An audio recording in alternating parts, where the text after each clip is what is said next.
Si aprendiste mucho con la doctora Olga García la semana pasada sobre el cáncer, esta semana no va a quedarse corta esa entrevista porque estamos preparadas para hablarte sobre la alimentación. ¿Qué es lo que tú debes y no debes hacer para no desarrollar cáncer? Pero si incluso tienes cáncer, hay cosas, hay tratamientos, hay plantas medicinales que pueden ayudarte a que ese cáncer quizás no se desarrolle o no siga creciendo o pueda desaparecer. Para esto tengo conmigo de nuevo la doctora Olga García. Bienvenida de nuevo, Olga, ¿cómo estás? Hola Coco, hola a todos, muchísimas gracias por estar aquí y por darme esta oportunidad de poder transmitiros o aportaros las herramientas que utilizo.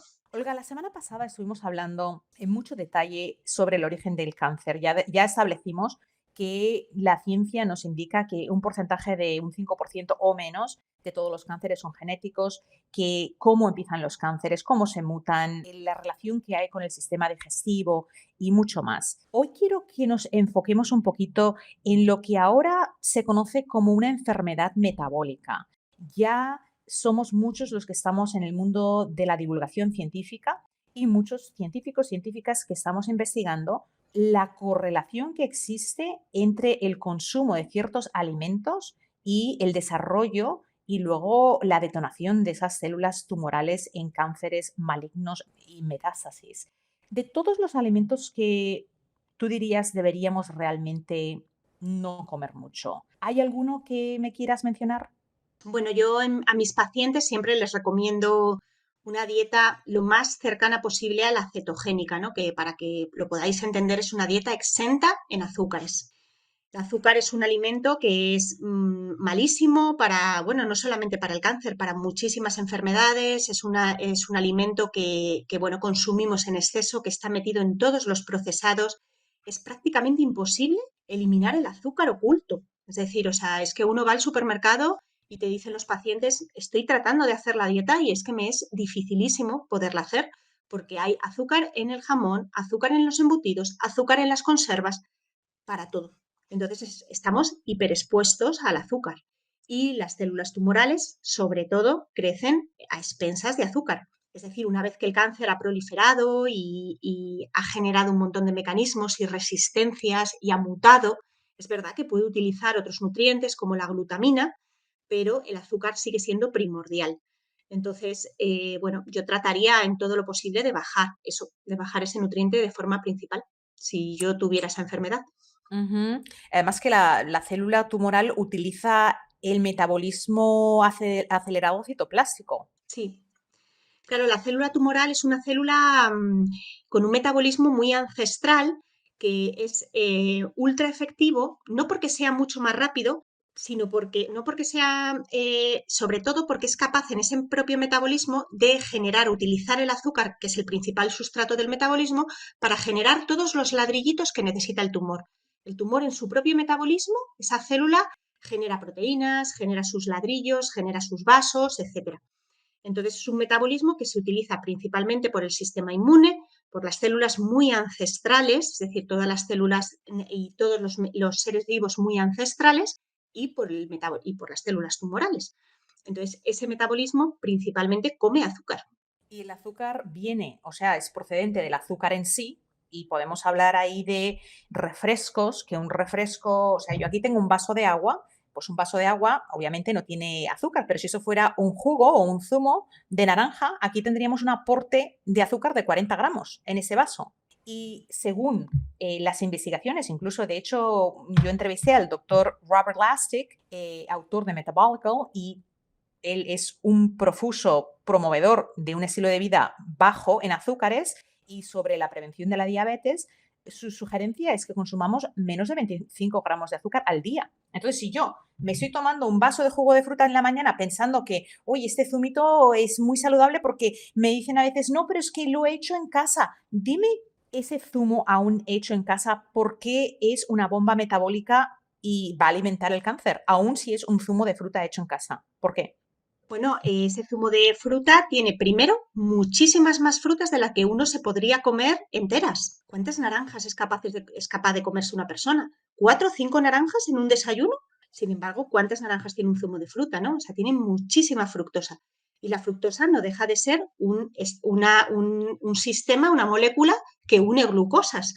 Entonces, eso en el intestino va directo a la célula cancerígena, vamos, sí. Y otra cosa que tenemos que tener en cuenta es que el hecho, como tú has dicho, que sea fructosa tiene el mismo impacto, pero eso Claro. es una pequeña cantidad, porque la gente que desayuna esto, muchas veces desayuna esto con yogur de frutas, también con azúcar, luego a media tarde es un bocadillo. ¿Cuáles son las fuentes? O sea, estamos hablando solamente de azúcar en forma de jugo o zumo de fruta, en forma de refresco, soda, fuentes de azúcar, ¿qué otras cosas se convierten en azúcar? Porque a veces pensamos que comemos saludable y en realidad no estamos comiendo tan saludable. Pues bueno, las frutas principalmente. Vivimos, por lo menos en España, en una sociedad en la que la gente a veces come 5 o 6 piezas de fruta al día, un cuarto de sandía, y eso, bueno, pues es algo que está muy extendido, ¿no? Y las frutas, aparte de que es un alimento que ha tenido muy buena fama y que ahora se está un poco reevaluando, ¿no? Debido no solamente a la glucosa que tiene, sino también que la fructosa activa y estropea bastante el intestino y toda la microbiota del intestino. Y luego también más azúcares, aparte de los azúcares procesados, pues están en todos los hidratos de carbono, ¿no? Es decir, en el arroz, en las pastas, en el pan, eso también se debería moderar, ¿no? Consumir pan, consumir un bocadillo, tomar muchos hidratos de carbono de ese estilo, ¿no? Pasta, pizza, arroz, pan, también se debería moderar y yo en mis pacientes oncológicos que vienen a mi consulta sí se lo reduzco mucho, todo lo posible. En cuanto a la fruta, me gustaría hacer una aclaratoria que de hecho el doctor Lasek e incluso Ben Bickman, que los entrevisté hace poco y que investigan mucho el tema de la glucosa, el impacto en sangre. Fíjate que la opinión que ellos tenían sobre la fruta entera era diferente. Te voy a decir por qué, porque eso fue algo que yo aprendí y creo que es bueno que lo divulguemos correctamente. En los estudios que se hicieron cuando la persona consume fruta entera, lo que ocurre es que cuando nosotros masticamos la fruta, y esa fruta tiene fibra, eso se convierte en una especie de puré, por así decirlo, que es un alimento para las bacterias buenas de nuestro intestino. Entonces, cuando están mirando el impacto metabólico, vieron que la fruta entera pues no tiene un impacto metabólico comparable a, por ejemplo, una pizza o un pan. O sea, no quisiera darle mala fama a la fruta. Quizás, a ver, otra cosa que debemos recalcar es que una persona enferma no debe tener la misma alimentación que una persona saludable. Entonces, una persona que tiene cáncer, que ya sabemos que tiene, o una persona que se está intentando recuperar de una diabetes 2, pues ahí sí que tenemos que tener, allá hay una hipersensibilidad a la glucosa y a la fructosa, no es una célula normal. Entonces, quizás en esos casos son los en los que tú te refieres de fruta, me imagino, ¿verdad? Sí, sí, yo me refiero sobre todo en los pacientes oncológicos, ¿eh? Yo a mis pacientes que vienen por otro tipo de patología, autoinmune o por otro tipo de cosas, no les quito la fruta, depende del tipo de disbiosis que tienen, si tienen una disbiosis muy fermentativa se la reduzco un poco y les recomiendo sobre todo pues fruta entera, frutos rojos, por ejemplo, que son muy saludables, que tienen un montón de antioxidantes. Es decir, luego la fruta tiene un montón de sustancias, como decías tú, por ejemplo, la manzana, ¿no? Que sí que son muy buenas, ¿no? Y que aportan fibra y que aportan sustancias y aportan resveratrol. La granada, por ejemplo, es una fruta maravillosa, ¿no? Y es una fruta estupenda en menopausia, en mujeres con síndrome de ovario poliquístico, en fertilidad. Entonces, bueno, me refería más un poco a reducir la cantidad de fruta en pacientes con cáncer y también, en referencia a lo que tú dices, reducir aquellas frutas que tienen un alto índice glucémico, ¿no? No es lo mismo tomarse una sandía que tomarte un puñadito de arándanos, ¿no? Yo creo que, bueno, o 4 naranjas en un zumo, ¿no? Totalmente de acuerdo. Y ahí es donde nosotros siempre estamos en la base de que cada paciente es un mundo y lo que se le receta a un paciente que está en un tratamiento oncológico o que está con condiciones avanzadas donde hay una hipersensibilidad a la glucosa, donde esas células ya son resistentes a la insulina y tenemos un desequilibrio, no va a ser el mismo tratamiento para ese paciente que para un paciente normal, que simplemente dice, mira, yo por prevención, pues quiero una vida saludable, Olga, ¿qué me recetas? Pues va a ser comer frutas y vegetales en abundancia, evita pues las cosas malas, pero no es lo mismo que a veces no quiero que nos confundamos y pensemos que estamos hablando de la población total. Claro, Nos estamos viendo ya en población enferma, porque no es lo mismo una persona que tiene una condición, sea autoinmune, sea degenerativa o sea una condición como un cáncer, que una persona que diga, mira, es que no me encuentro súper bien, pero no hay una patología. Volviendo al cáncer, hablamos de que es una condición inmunológica también, ¿verdad? ¿Cómo puede ser que esas células se ocultan del sistema inmune? ¿Y hay algún tipo de alimento que de alguna manera vaya a ser un catalizador o que vaya a detonar? ¿O simplemente es que ese sistema inmune ya tan deprimido no está reaccionando? Pues bueno, yo creo que ahí principalmente es que el sistema inmune está bastante inhibido, ¿no? No está reaccionando y lleva no reaccionando tiempo, ¿no? Entonces, bueno, como hablamos la semana pasada, ¿no? Bueno, pues hay detonantes, claro que sí, y esos detonantes, esa puntita, ¿no? Que desestabiliza y que de alguna manera rompe un poco todo ese barco y a partir de ahí se empieza a inundar, ¿no? Pues puede ser, bueno, condiciones alimentarias, pero sobre todo yo pienso que tienen más que ver con condiciones que desestabilizan de una manera tremenda ya ese sistema inmune, ¿no? A nivel emocional o a nivel infeccioso o traumatismos severos, ¿no? Como una cirugía importante, como la aplicación de un contraste, toxicidad, y bueno, terminan como de darle la puntilla a un sistema inmune que ya está totalmente inhibido y que, bueno, pues que está desestabilizado desde hace tiempo, ¿no? Otro catalizador sería la neuroinflamación hipotalámica. ¿Qué es lo que ocurre a nivel cerebral? ¿Cómo? Porque sabemos que esa inflamación produce ciertas conductas en el enfermo. Cuéntame un poco sobre eso. El cerebro siempre se pensó durante muchísimos años, ¿no? Que el cerebro era un órgano inmunotolerante, ¿no? Que el sistema inmune no entraba en el cerebro, ¿no? Y eso ya se sabe que no es así, ¿no? El sistema inmune entra en el cerebro, existen ganglios en la zona del cerebro y además también el sistema inmune, el cerebro tiene una serie de unas células que son las células gliales, que son en realidad células inmunológicas, son macrófagos, ¿no? Entonces esas células mutan, bueno, no mutan, pero sí que cambian su fenotipo a proinflamatorios o antiinflamatorios. Y esto es un mecanismo fisiológico del cerebro cuando, bueno, pues de forma ancestral, ¿no? Cuando el cerebro, nosotros éramos Homo sapiens, comíamos fruta y para evitar que esa fruta, bueno, pues nos comiéramos el bichito que había en esa fruta, porque esa fruta no estaba lavada ni nada, el cerebro se inflamaba un poco para evitar que ese germen llegara al cerebro, ¿no? También esa neuroinflamación hace que nosotros no tengamos saciedad, ¿no? Perdemos la saciedad cuando el cerebro se inflama para conseguir que ese Homo sapiens que había encontrado fruta pudiera comer toda la que pudiera, ¿no?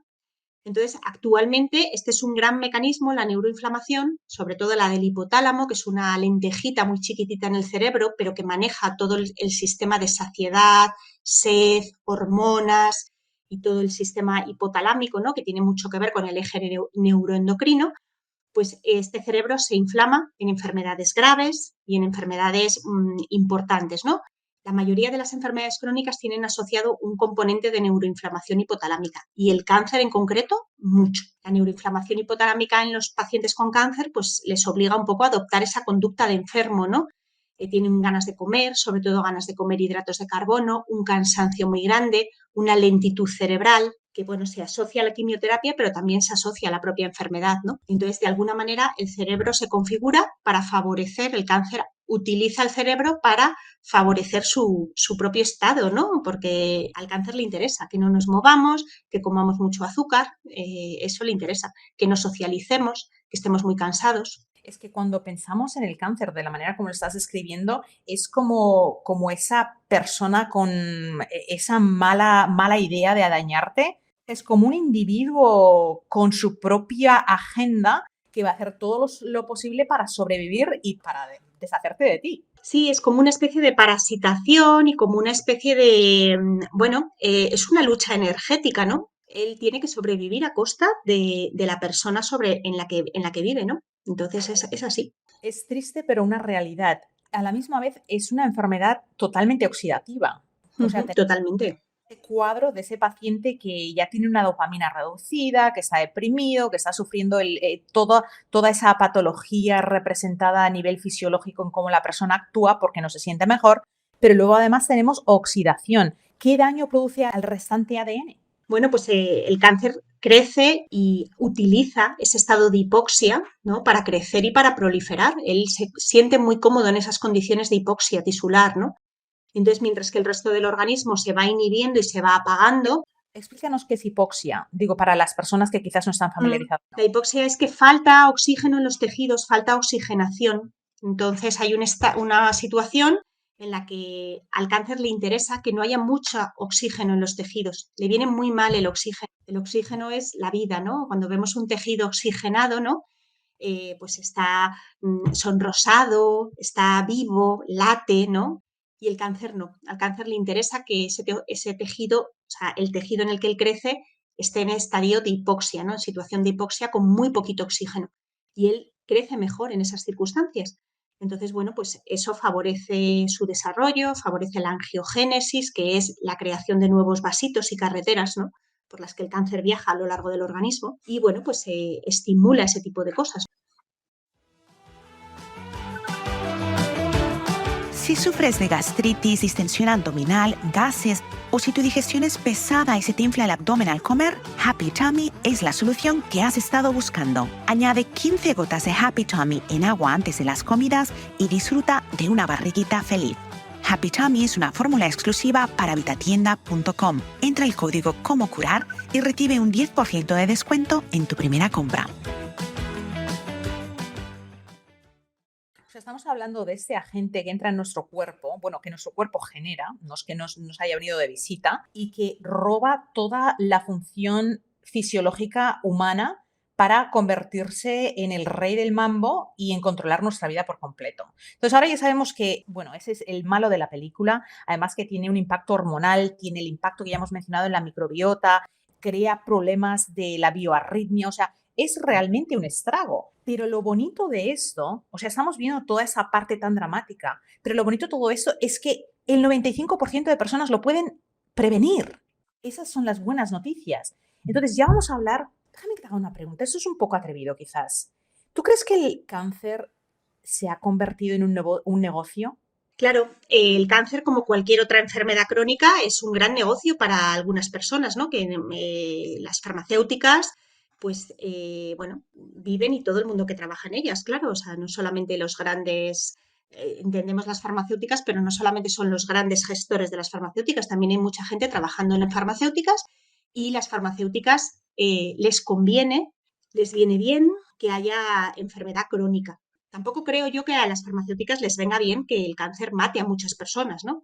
Pero bueno, la idea de la cronicidad, de tener una diabetes, de tener un cáncer crónico, eso sí que favorece y bueno, mueve muchísimo dinero, eso es un hecho. Ya sin meternos más allá en razones o en porqués o en teorías, ¿no? En hipótesis. Pero el cáncer mueve muchísimo, muchísimo dinero. Mucho dinero, se dan, bueno, pues mucho dinero a ponentes, se mueve mucho dinero en ensayos clínicos, un vial de Avastin cuesta 300 euros, o sea, sí que es y toda la maquinaria, y sí, es un negocio, claro que sí.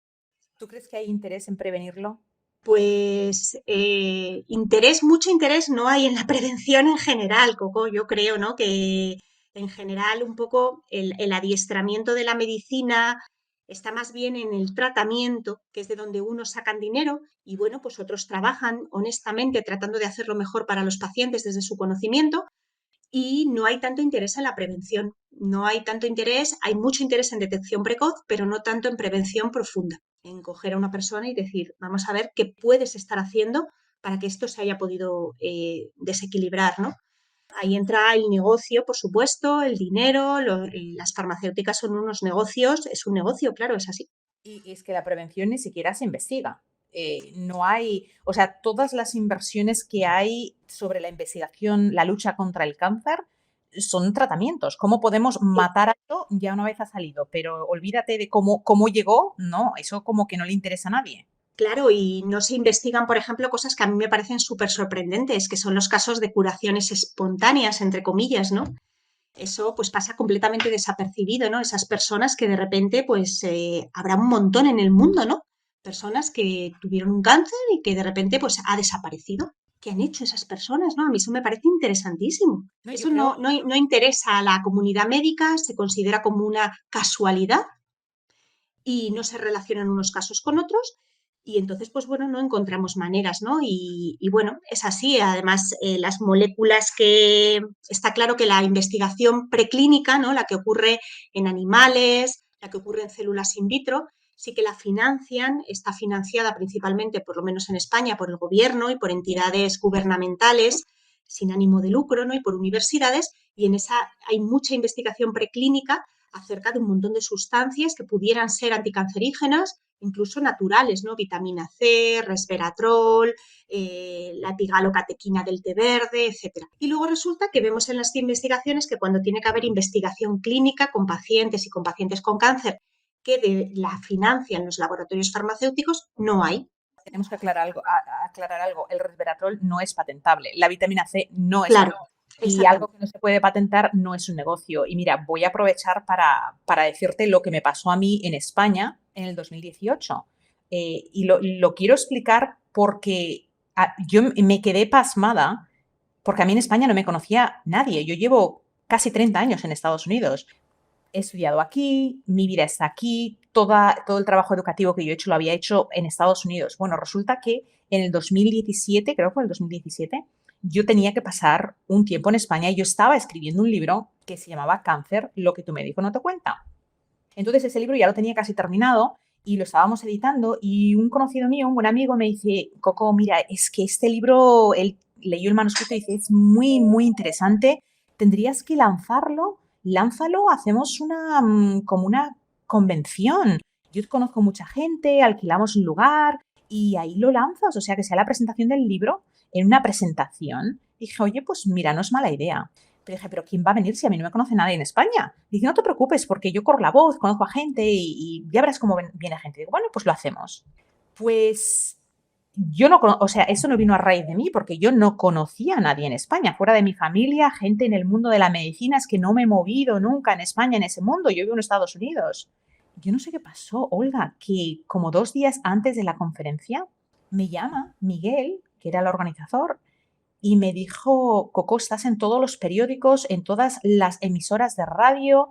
Y dije, pero, ¿estoy por qué? Si a mí no me conoce nadie, que me ha tocado algo y no me, o sea, he ganado un premio y yo no me he enterado. Dice, no, dice, por el congreso que estás haciendo. Lo que tu médico no te cuenta, se piensan que vas a contar algo negativo en contra de los médicos. Digo, pero ¿de qué va eso? Si esto es un congreso preventivo de la alimentación, de qué es el cáncer, no nada en contra de los tratamientos, cada uno que haga lo que quiera. Pues mira, el poder mediático que tiene en España, porque eso en Estados Unidos no ocurriría jamás, pero el poder mediático que tiene en España el Colegio de Médicos y la industria farmacéutica, que a una persona que no la conocía nadie, o sea, a mí no me conocía nadie, tú imagínate, yo estoy desde los 90 en Estados Unidos. De repente estoy en todos los periódicos, me regalaron una doble página a todo color en el país. ¿Tú te imaginas lo que eso cuesta?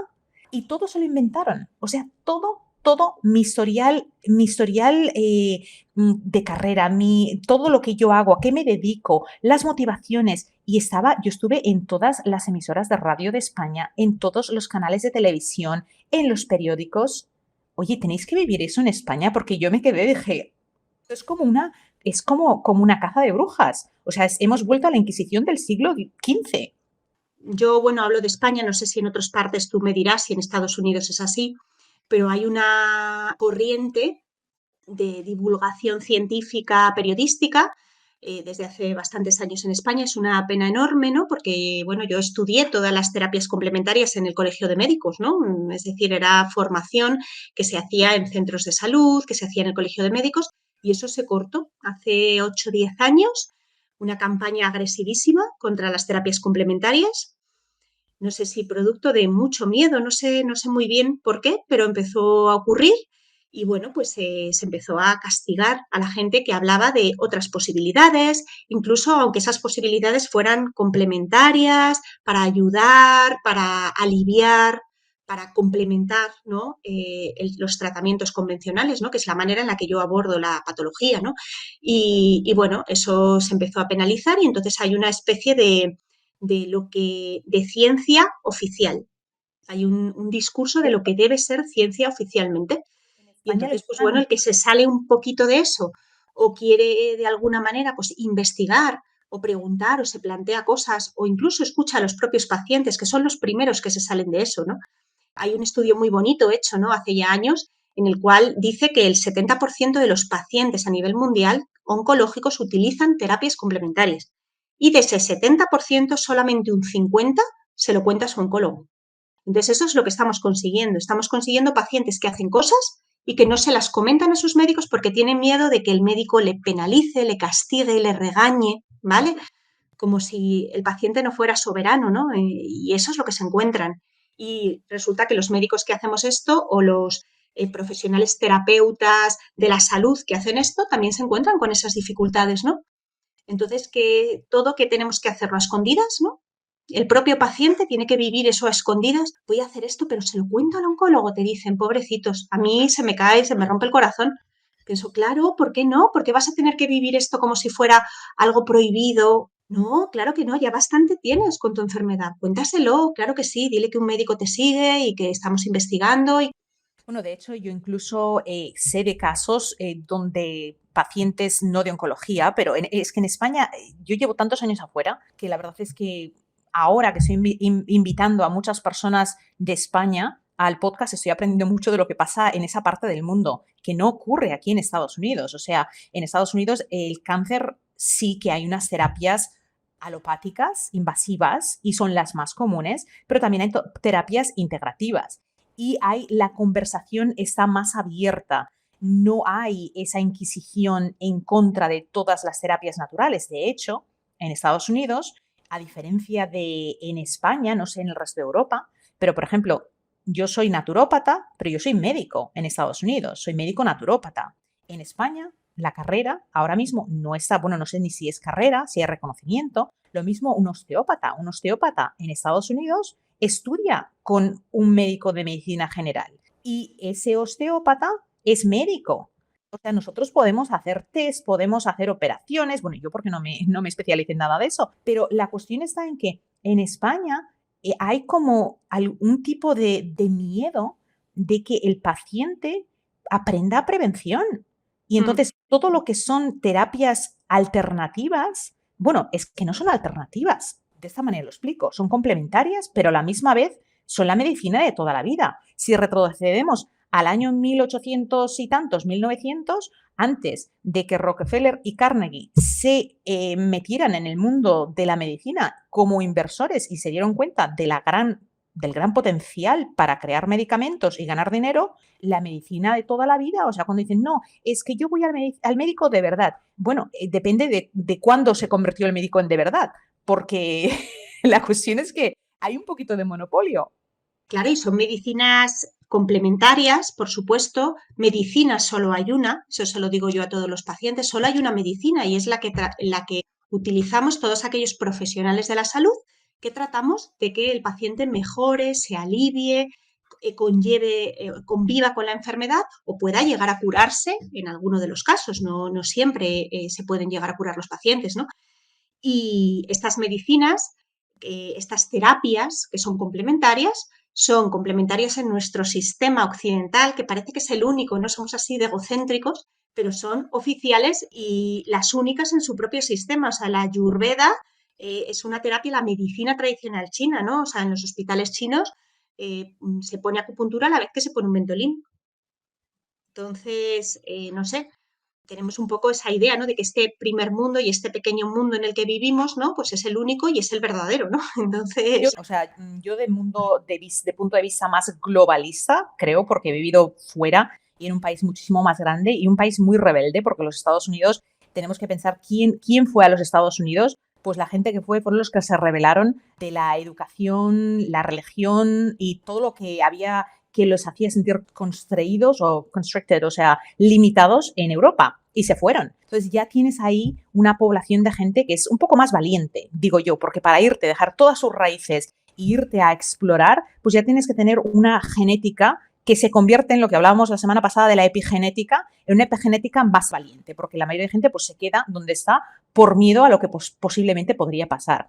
Y eso que ocurre en España no lo he visto personalmente en ningún lugar del mundo. O sea, incluso otros países europeos, Alemania, Suecia, Holanda, tienen una mentalidad muchísimo más abierta, pero en España esa es una mentalidad monopolio de dinero, porque es la única motivación es ganar dinero, no es tratar al paciente. También esta medicina un poco que tenemos en España, ¿no? Que es un sistema mucho más paternalista, ¿no?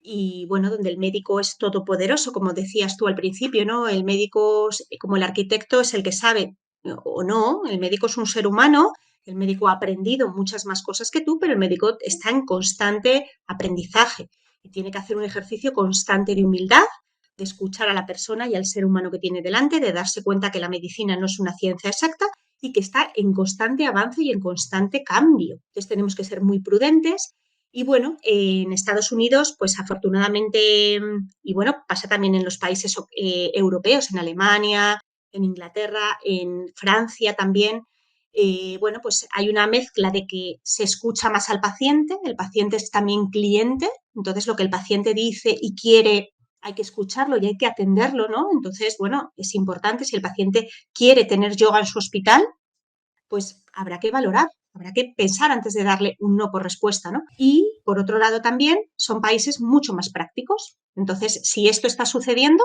pues vamos a regularizarlo, vamos a institucionalizarlo, vamos a dar herramientas para que la gente lo utilice de forma más segura, ¿no? No como en España, que es, no, no, no, no, no, no. En España no están reguladas ninguna de estas terapias. Y ese es el gran kit de la cuestión que nadie quiere hacer, ¿no? Regularizar esto, ¿no? Que lo ejerzan gente, profesionales de la salud, médicos, enfermeros, osteópatas, fisios, naturópatas, pero con una determinada titulación avalada por el gobierno, por el sistema, y no en la parte de atrás de una peluquería, quiero decir, ¿no? Pues nadie hace eso, que es lo que en realidad el objetivo final, ¿no? Sería eso, ¿no? Es triste porque el que sale perjudicado es el paciente. Es el paciente, sí. Si te miras al espejo y tienes manchas en el rostro, la piel no se ve luminosa y simplemente ya no es como antes, tienes que probar Silk Face. Es la fórmula que he creado especialmente para pieles delicadas, secas o grasosas que sufren de falta de luminosidad y de manchas. Si pruebas Silk Face, te doy mi palabra que desde el primer día vas a notar un cambio en tu cutis dramático. Encuentra Silk Face en vitatienda.com y usa el código COMOCURAR para recibir un 10% de descuento en tu primera compra. Y al final de cuentas, todos los que estamos dentro del mundo de ayudar, porque ser una persona que estás en el mundo de la medicina es que estás ahí por ayudar. Y quiero romper una bandera a favor de los médicos, las enfermeras. O sea, todos sabemos lo que sabemos mientras ignoramos lo que desconocemos. Entonces, si tú haces una carrera que en España, que son 8, 10 años ahora de carrera. Sí, son 6 años de carrera de universidad y luego otros 4 o 5 de especialización. O sea, tú imagínate, yo le explico así a la gente, digo, tú imagínate, después de 10, 11 años de tu vida aprendiendo una narrativa, si ahora, o sea, tienes que ser muy valiente para cuestionar si esa narrativa no es 100% correcta, porque en el momento en el que cuestionas que uno de los pilares, solo uno, de todos los pilares que has aprendido es falso, ¿qué más hay que te han enseñado que quizás no sea cierto? Y yo creo que es en ese miedo del que hablábamos, que en España la gente, lo siento, para los que me escuchan, en general el español es muy miedoso, tiene miedo al cambio y da miedo, yo lo entiendo. Pero esa es la diferencia de otros países donde la gente es un poco más valiente y demandan o exigen de sus médicos terapias y lo dicen, no, es que yo no quiero hacer esto, yo quiero que me haga esto. Pero en España yo pienso, de la manera como lo percibo, que hay miedo, como tú lo has dicho, de parte del paciente y luego de parte del médico. El médico que finalmente decide, oye, voy como tú. O sea, para mí, que tú hayas hecho eso en España, eres una mujer valiente. Porque hacer eso en España significa que tú te has puesto en contra de muchos colegas médicos, me imagino. Claro, sí, sí, sí. Muchos colegas médicos, he cuestionado muchas cosas, he tenido que hacerme otra carrera como la tuya. Quiero decir, es que la naturopatía, la medicina tradicional china, la psiconeuroinmunología es otra carrera de medicina más. O sea, ya no solamente es como decir, no me quiero conformar con que esto sea así, ¿no? Tiene que haber algo más, ¿no? Y bueno, es ir en contracorriente, claro, para mí hubiera sido y para todos los médicos que hacemos medicina integrativa en España sería mucho más fácil habernos quedado en nuestro corralito, en nuestros pacientitos y bueno, ya no hay nada más que hacer, coma usted lo que quiera y ya está, debe ser que esto es así, ¿no? Pero sí, es verdad que hay mucho miedo a los cuestionamientos, mucho miedo al cuestionamiento de la figura del médico. Me decía una vez una compañera, la bata pesa muchísimo. Me decía, y es verdad, lo que pesa la bata, ¿no? Tantas expectativas, toda tu vida, ¿no? Sosteniendo esas expectativas y en un momento determinado decir, bueno, es que ya no hay por dónde cogerlo, es que esto no lo veo. O sea, es que me están contando los pacientes cosas que no me han contado en la facultad y que tienen que ser verdad o tengo que investigar esto, ¿no? Y bueno, y al final pues el perjudicado es el paciente que tiene que de alguna manera irse a la clandestinidad. Me da muchísima tristeza, ¿no? Y hacer las cosas a escondidas, sin poder validarlas y con muchísimo miedo a ser penalizado, ¿no? En su proceso de enfermar, cuando él es el único dueño de ese proceso, ¿eh? Ojo, que el paciente es soberano. El paciente es el que lo tiene todo dentro de sí mismo. La capacidad de sanación y de curación y la capacidad de venirse abajo en un momento dado. Incluso la penalización que existe a nivel social en redes. O sea, esta conversación que tú y yo estamos teniendo aquí, si yo tengo esa entrevista ahora mismo, hacemos un live en Instagram, el algoritmo de las redes sociales corta el alcance en el momento en el que hablas de cáncer, en el momento en el que hablas de patologías, de enfermedades particulares, la palabra curar, o sea, hay ciertas palabras verbales, incluso escritas, si yo te enseño una imagen, el algoritmo de Facebook, de Instagram puede leer y va a acortar ese alcance porque no les interesa. O sea, hay el nivel de manipulación que existe hoy en día, Olga, es gracias a estos podcasts con invitadas como tú, con personas valientes que le abrimos un poquito la curiosidad a la gente para que siga investigando. Yo siempre quiero decir a la gente, nadie tiene la verdad completa. Yo no tengo toda la verdad, tú no la tienes, pero sí le abrimos un poquito a la curiosidad de decir, oye, es que es verdad, es que esto me cuadra más así. Tenemos que seguir escuchando y tenemos que seguir investigando porque la verdad es que hay otras maneras de ayudar a que un paciente de cáncer se recupere. El envenenar el tumor, el extirpar el tumor o el quemarlo son tratamientos agresivos. Y no estoy diciendo que una persona no lo haga, pero hay otras terapias acompañantes que pueden hacer que esa sea más efectiva, más corta. Para mí lo más importante es la prevención. ¿Tú qué crees? Claro, porque además incluso aun en el caso de que todas esas terapias tengan un éxito, ¿no? Que es un poco el objetivo de estas terapias, ¿no? Eliminar y erradicar ese tumor, ¿no? Que a veces no se consigue erradicar del todo porque no hay manera de extirparlo, se queda como dormidito, quiescente ahí dentro, pues habrá que darle al paciente herramientas para vivir en su vida con la menor probabilidad de volver a reactivar esto, ¿no? Un paciente que ha tenido un cáncer, bueno, ya su cuerpo se ha desequilibrado de una manera totalmente delirante, ¿no? Teniendo como este alien del que hablábamos, ¿no? Una cosa que es casi como un bicho, ¿no? No sé cómo decirte, pero que lo has creado tú, ¿no? Entonces tendremos que dar herramientas para que esos pacientes puedan afrontar el vacío que existe ahora mismo, ¿no? Termina la quimioterapia, termina la radio y aún en el mejor de los casos, nada, pues véngase usted dentro de un año a revisión. ¿Y qué hago, doctor? Nada, la vida que quiera, usted coma lo que quiera, haga lo que quiera, olvídese de esto. Y ese paciente se queda totalmente vulnerable. No hay nada que pueda hacer yo y estaría dispuesto a hacer un montón de cosas que puedo cambiar, ¿no? Quiero añadir algo que creo que es muy importante. Hasta el día de hoy, y tú que estás en ello mucho más que yo, hasta el día de hoy no existe ninguna terapia, ninguna, ni oncológica, perdón, ni de radiación, ni de extirpación, ni de envenenamiento con quimioterapia que se pueda deshacer de la célula madre. O sea, la célula, estamos hablando ya, la semana pasada estuvimos hablando del origen del cáncer, ¿verdad? Entonces, cuando tenemos esas mutaciones, tenemos todas esas células que ahora se han diferenciado en una célula mala. Antes no tenían función, ahora se han función, la función es matarte. Tú puedes deshacerte de ese tumor, pero no te puedes deshacer de la original, ¿verdad? No, o sea, la única manera de deshacerte de la original sería con cirugía. El único tratamiento verdaderamente sería la posibilidad de quitar ese tejido. Pero claro, no puedes quitarlo todo a veces. Bueno, podrías quitar una mama completa, pero no puedes quitar un pulmón entero.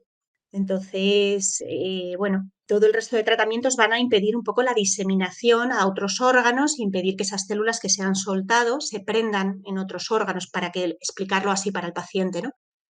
Pero el sistema, incluso los tratamientos quirúrgicos, la mayoría suelen decir que es casi imposible encontrar la célula madre. Pero la Mm, célula madre, la primera célula, o sea, ¿dónde mm. está la célula madre? Es que es interesante y es muy importante que tengamos eso en cuenta, pero aquí es donde está el rayito de esperanza. El sistema inmune sí se puede deshacer de esa célula madre. Claro, nosotros tenemos los mecanismos para identificarla, para eliminarla y para contenerla. Claro que sí. El sistema inmune activo es nuestro primer mecanismo de defensa y es maravilloso. El sistema inmune activo impide que un niño se muera del primer catarro que tiene. Ujú, Un exactamente. bebé recién nacido es capaz de sobrevivir a su primera sepsis. Miles de bebés sobreviven. ¿Por qué no va a ser capaz ese bebé 25 o 40 años más tarde de poder eliminar esa célula anómala? Entonces, con esto no es que estemos diciendo, mire, usted tiene ahora un tratamiento que le han planteado oncológico y va a decir, no, no lo hago. Ese no es el mensaje. Ese no es el mensaje. Pero es que tenemos que tener esa claridad, porque cuando te operan, te dicen, fue muy bien la operación, sacamos el cáncer, lo sacamos. No, eso no es verdad. No se sacó la célula madre, no hay evidencia. Es que se puede sacar todo el tejido, pero es que no sabemos cuál es esa célula inicial. Entonces, esa célula madre con un sistema inmunológico debilitado, con los mismos estilos de vida, con los mismos estresores, ¿qué es lo que podría ocurrir?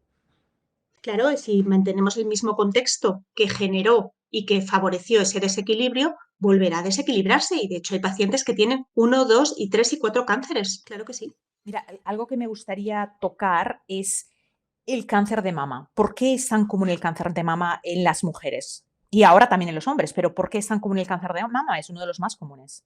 Sí, el cáncer de mama es tremendo, es una epidemia. 1 de cada 10 mujeres, fíjate tú, si no conocemos todo el mundo conoce gente con cáncer de mama a su alrededor, ¿no? Y bueno, tiene mucho que ver con el desequilibrio estrogénico.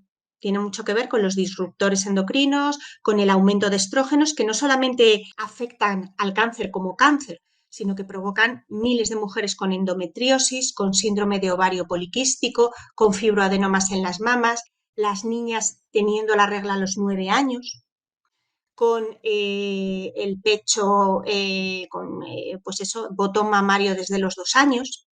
Entonces, vivimos en un mundo en el que estamos sometidos a un hiperestrogenismo circulante en la comida, es decir, por toda la alimentación y todos los estrógenos que tienen bueno, pues todas las carnes que comemos, y también por los disruptores endocrinos, por un montón de sustancias que simulan estrógenos. Así que es importante que pensemos en eso, que las mujeres, debido a nuestro ciclo hormonal, debido a nuestros receptores que tenemos que son más elevados para estrógeno, porque el hombre pues tiene menos receptores de estrógeno, aunque ahora estamos viendo cánceres de mama en varones también por la influencia que estabas mencionando los senoestrógenos a los que están expuestos. ¿Algún otro motivo por el cual varones están desarrollando ese cáncer de mama? Pues principalmente ese, yo creo. Se está viendo ya también, incluso en el tejido mamario de varones, mucho cáncer de mama y en relación a los senoestrógenos y en relación a una cantidad a un contexto y a un entorno de muchísima resistencia a la insulina, un exceso de azúcar y un exceso de insulina circulante que hace que las células se hagan resistentes a ello. Ya vamos a hablar ahora de esos pacientes que te vienen a ver, que están en terapias. Y de nuevo, repetimos, este no es un mensaje para promover que una persona abandone un tratamiento. Ese no es el mensaje, pero Todo lo yo contrario. creo que es la falta de misinformation, es la falta de información lo que hace que el paciente se sienta más triste, ¿verdad? O sea, el paciente está deprimido, no le damos información y se piensa que no hay nada por hacer. O sea, mira, ahora ya hemos terminado la terapia, como tú dices, el año que viene revisión. Pero cuando entendemos el origen, entendemos el desarrollo, el impacto del sistema inmune, el impacto de la alimentación, el impacto del estrés, ahora podemos tomar un poquito más de concienciamiento de que tenemos mucho en nuestras manos. ¿Cuál es el primer paso? Te viene a ti un paciente y dice, mira, yo estoy en tratamiento, voy a estar con mis quimioterapias. ¿Cómo facilitas a ese paciente que elige esa vía que su resultado sea más efectivo? Porque hay maneras de hacerlo, incluso que esas quimioterapias que son tan malas sean más efectivas. Claro. Bueno, pues ha ido como dos objetivos, ¿no? Por un lado, bueno, establecer, yo pongo pautas nutricionales, dietéticas, suplementación, que puede ayudar al tumor en concreto y también puede ayudar a que esa quimio y esa radioterapia que el paciente va a utilizar sean mucho menos lesivas para él, menos tóxicas. Y eso es muy importante porque las tolerará mejor, su organismo estará mucho mejor preparado para afrontarlas y entonces eso hará que, bueno, pues todo vaya más rápido y todo sea menos lesivo y menos agresivo para ese paciente. Y mejorará sus opciones terapéuticas, claro que sí. Y luego también, bueno, hay una parte que yo aporto al paciente en cuanto a suplementación, en cuanto a terapias complementarias y tal, para el tumor y para los tratamientos que el paciente está tomando, ¿no? Es decir, para ayudar a que esos tratamientos sean lo menos tóxicos posibles. Y luego, por otro lado, está también las cosas que el paciente tiene que hacer, ¿no? Saber qué aspectos de su vida, de ese terreno, ¿no? Del que hemos hablado, ¿no? De esa parte de abajo de la punta del iceberg, hay que modificar, cambiar en el estilo de vida, en gestión del estrés, de las emociones, en pautas de ejercicio físico, abandonar el sedentarismo, pautas dietéticas, exposición o el grado de exposición que ese paciente tiene a determinados tóxicos ambientales. Pues todo eso lo podemos ir modulando a lo largo del tratamiento en un montón de áreas, ¿no? Y afortunadamente hay una cosa buena, ¿no? Los pacientes que tienen una enfermedad grave es como una sacudida muy fuerte de la vida, ¿no? Es un shock enorme, es muchísimo miedo, como decías tú al principio, pero también para el paciente consciente es una manera de coger y decir, bueno, o sea, esto ya es un tope, ¿no? O sea, a partir de aquí me tengo que cuidar en este y este otro momento, ¿no? Hablamos anteriormente bastante de la alimentación. Háblame de la suplementación. ¿Hay un régimen o ciertos suplementos que has visto que son muy beneficiosos para esos pacientes? Hay muchos suplementos muy beneficiosos para los tumores, ¿no? Y yo sobre todo los oriento, pues por ejemplo, las vitaminas, la vitamina C, la vitamina E para la neuropatía periférica, la vitamina A para todas las mucosas y la regeneración intestinal, el omega 3, ¿vale? Todas las grasas buenas, la cúrcuma, el resveratrol, la epigalocatequina del té verde, el sulforafano del brócoli, es decir, hay muchos suplementos que pueden ayudar al paciente oncológico. ¿Cómo elijo unos u otros? Pues personalizando al paciente que tengo enfrente. ¿Cuáles son sus mecanismos de base que quizá le han podido llevar a este desequilibrio tan grande, ¿no? Y trato de reequilibrarlos. ¿Cuál es el tumor que él tiene? Y entonces utilizo aquellos suplementos que más evidencia tienen en ese tumor. Y también trato de tratar todos los efectos secundarios que preveo que el paciente va a poder tener para que pueda tolerar y llevar mejor los tratamientos convencionales y así tener mejores opciones curativas, ¿no? Entonces voy un poco tratando siempre de usar lo menos posible y lo más efectivo, ¿no? El suplemento que sea más útil y más indicado para ese paciente, ¿no? En la vitamina D3, ¿has notado una deficiencia? Vaya, en mi opinión, y tú corrígeme si estoy en lo incorrecto, yo le daría vitamina D3 a todos mis pacientes de cáncer.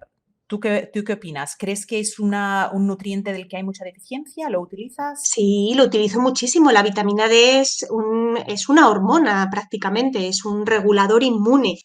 Y además la vitamina D, bueno, pues como casi todos los órganos en el cuerpo, pues tiene unas funciones cuando está mínimas, por decirlo así, ¿no? Que es lo mínimo que se pide en medicina, que es que la vitamina D esté en estos valores, hace unas mínimas funciones, pero si subimos su valor, tiene otro tipo de funciones que tienen que ver con la regulación inmune.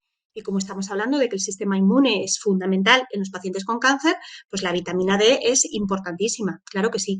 Y hay mucho déficit de vitamina D. Yo lo veo en los pacientes que la mayoría de ellos tienen vitaminas D muy bajitas, muy en el rango, en el límite. En un paciente con cáncer a mí me gustaría que estuviera en niveles altos, sí, sí. Si tienes dificultad encontrando vitamina D3 combinada con vitamina K2 en niveles óptimos, visita vitatienda.com, donde te ofrecemos 10.000 unidades internacionales de vitamina D3 combinada con vitamina K2 para su mejor absorción. Cada botella provee 120 unidades que te van a dar la vitamina D3 que necesitas por los próximos 4 meses. Entra el código Como Curar y disfruta de un 10% de descuento en tu primera compra.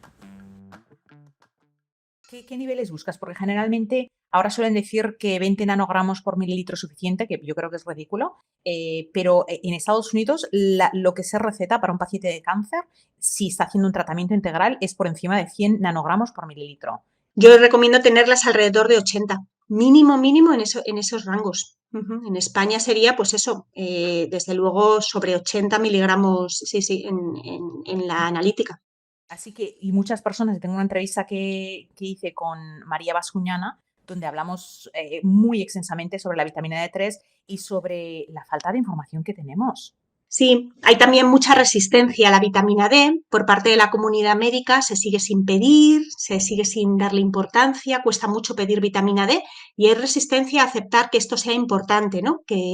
Bueno, la vitamina D pueda ser algo importante para la inmunidad, importante para, bueno, pues para la vida de los pacientes, para el sistema inmune, no solamente para la salud ósea, ¿no? Entonces, bueno, esto es una de las cosas que está cambiando ahora, ¿no? Veremos dentro de 20 años, entiendo yo que dentro de 20 años esto habrá cambiado también, espero yo que haya avanzado, ¿no? Pero bueno, en esto somos pioneros, hablando de vitamina D y de la importancia de la vitamina D en el cáncer, en enfermedades infecciosas, en el COVID y en miles de cosas, vamos. Que es una medicina tan lenta, donde hay tanto Mm. monopolio de la gran farmacéutica de todos los países, es uno de los peores para todo lo que son las terapias preventivas porque el negocio es demasiado grande y como es un país pequeño, relativamente pequeño, pues es fácil monopolizar a 40 millones de personas mucho más que monopolizar a 300 millones. O sea, la diferencia es muy grande y mucha gente simplemente está tan acostumbrada a esa medicina que tú hablas, la medicina paternalista, que simplemente queremos que el médico nos dé la respuesta a todos. No, usted dígame, y creemos que sabe, pero algo que es muy, yo pienso, que nos da que pensar es que todos hemos ido al colegio en todos los niveles, unos más, otros menos, pero siempre ha habido el primero de la clase, el del medio y el último. Y a veces asumimos que quien ha terminado una carrera de lo que sea, ya asumimos que porque tiene ese título fue el primero de la clase. ¿Y qué tal si fue el último? ¿Tú cómo sabes que tú abogado, tu oncólogo, tu arquitecto o el mecánico que te repara el coche fue el mejor de la clase? Hay una gran diferencia simplemente entre el primero y el tercero. Vamos a poner entre el primero y el que está en la cola de atrás. No todos son buenos, no todos somos buenos. Todos sabemos lo que sabemos, pero todos ignoramos lo que desconocemos. Y ahí en esa laguna vivimos, en lo que es nuestra realidad. Afortunadamente los pacientes son bastante listos y cada vez más y están Sí. muy informados y bueno, a mí me encantan los pacientes competentes, o sea, el paciente que me pone, me pregunta, me hace investigar, me propone cosas que yo desconozco, me encanta ese paciente, ¿no? Y el paciente impaciente, ¿no? Que quiere, pero y esto lo he leído, y esto no sé qué, y esto no sé cuántos, y yo les invito a que me cuenten de todo y cada vez los pacientes interpelan más, ¿no? Y eso pues a veces está mal visto o mal recibido por parte de los médicos, como si fuera una agresión, ¿no? Ese paciente que interpela a veces es como molesta o incomoda y los propios pacientes te lo dicen, ¿no? Es que les molesta que les pregunte, les molesta que traiga un artículo, tal, ¿no? Bueno, así es la vida, es decir, estamos en un mundo globalizado y es cierto que, bueno, pues España tiene sus propias características, pero los pacientes se meten en Internet y a mí me han llegado pacientes a la Anderson bueno, han investigado la unidad de medicinas complementarias de la Anderson de Houston. Entonces luego descubren que en España también hay una, ¿no? Y bueno, claro, es que el paciente es así, o sea, tenemos que aceptar que el paciente es competente, es soberano de su salud y cada vez más va a preguntar, por supuesto que sí, y es bueno que pregunte, es bueno que investigue y es bueno que te haga investigar a ti. Háblame por último de las emociones y del perdón, porque a veces dividimos un poco, creamos esos compartimentos de que, porque también le ha interesado a la medicina, no, eso está todo en tu cabeza, tómate la pastilla y olvídate. Pero ¿qué papel juegan las emociones y qué papel juega el perdón de verdad en el cáncer? Bueno, las emociones es que, como dices tú, lo hemos dividido, ¿no? En medicina lo psicológico, lo físico, como si fueran dos compartimentos estancos. Y todo lo psicológico es físico y todo lo físico es psicológico. Cada una de las emociones, el perdón, la ira, el enfado, el asco, el miedo, cada una de esas emociones tiene un reflejo en lo físico, en los ejes de estrés, en la liberación de cortisol, en la activación del sistema nervioso autónomo, del simpático, la liberación de adrenalina, de noradrenalina, provoca disbiosis, provoca apertura de barreras. Es decir, cuando yo estoy en estrés, mis barreras se abren, mis pupilas se dilatan, empiezo a sudar, abro todas las barreras para absorber el azúcar, el sodio, todos los nutrientes, porque los necesito para solucionar ese estrés, que puede ser que el león me va a comer O puede ser un estrés crónico, que es que mi jefe me está persiguiendo porque la toma conmigo, ¿no? Entonces, el estrés y todas las emociones generan reacciones corporales y todo lo que sucede en nuestro cuerpo genera emociones. Es decir, la idea que yo tengo de un cáncer o de una cirugía modifica cómo yo vaya a vivir eso. Claro que sí. El discurso que yo me cuento de lo que es un tumor o de lo que es una cirugía modifica cómo voy a afrontar eso, ¿no? Entonces hay que tratar de que el paciente entienda muy bien y conozca mucho sus recursos, ¿no? Que tiene muchos recursos el paciente, cada uno de nosotros tenemos un montón de recursos emocionales y a veces los vemos cuando alguien nos los pone aquí. Y cuando hablamos de esas emociones, el doctor Pere Gascón del Hospital Clínic, creo que era él, de Barcelona, una vez él mencionó que no es que, porque claro, aquí lo ponemos en ese complejo o en ese contexto idílico de que las emociones causan cáncer y obvio, pues eso no se puede demostrar.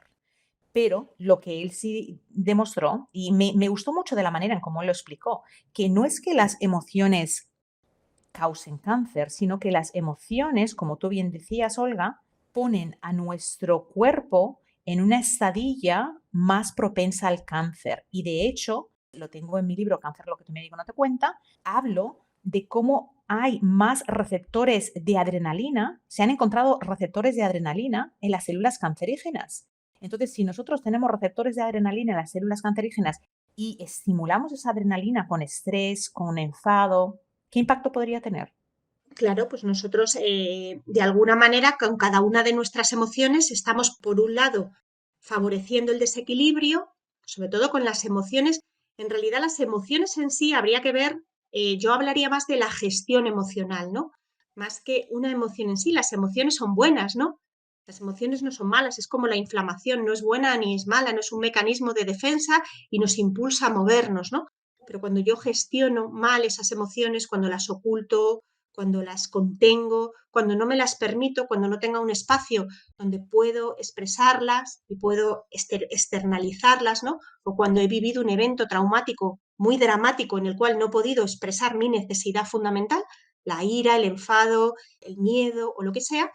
Entonces, todo eso favorece el desequilibrio y además actúa sobre nuestro sistema inmune. Eso está demostradísimo, claro que sí. Y en ese contexto, una emoción o una situación emocional traumática puede desequilibrar un organismo, por supuesto que sí. Pues qué importante perdonar, olvidar, gestionar bien, alimentarnos bien. Mm. Ay, doctora Olga García, podría hablar contigo 3 días continuos porque me has enseñado tanto, nos has dado la oportunidad de ver cómo esta patología a la que le tenemos tanto miedo, cuando la entendemos quizás, nos da un poquito más de independencia y un poquito Mm. más autoridad sobre ella.